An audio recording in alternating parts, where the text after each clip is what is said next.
Cindy A. Lewis here. Welcome. This is my Frosted Elegance journal, and I told you I wanted to do something to the front a little bit more than what I already had on there, and I want to add some sparkle or glitter, and then I want to add some glitter snow right here on the window pane or seal or whatever.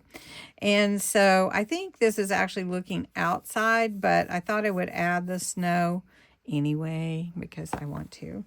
So it'll be fun. All right. Well, it's not going to take very long. I have glitter paste, Moonlight Frost, and this is not the chunky glitter. This is just the little fine glitter. And I just want to add that on these window panes. I think it would look good, like you're actually seeing frost on the windows, and it would really be pretty. So that's what I'm doing here. I think I might add a little sparkle pen around the outline, but I haven't decided. So that is really pretty, you guys.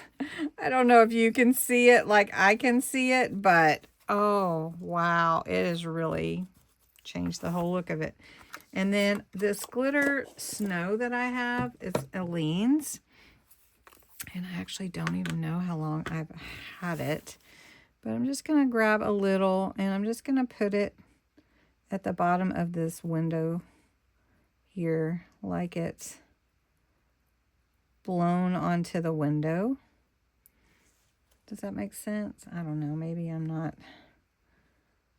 actually thinking like an artist, but I'm actually thinking like a journaler who wants to keep going with our mixed media decorations. Okay, I don't have enough. There we go. Okay. Okay, so I kind of like that actually. And I might just put a little sparkle down here than what's on my hand, because that's okay, right? All right. So the only other thing that I was really thinking, because I don't really want to overdo, I tend to want to. I don't always overdo, but I tend to want to overdo. Does that make sense? Anyway, I have a crystal sparkle pen. They're really fun. I did painting with them. Watercolor painting with it, and it is really fun to work with, and it just comes out with sparkle, and it will take on color. So like if I used watercolor on here, it would actually spread that color. So I like sparkle even in vintage, but I think I say do what you like to do. So I think I'm good with that. That's really all I think I'm going to do on here. And I hope that you like it too. Thanks so much for watching.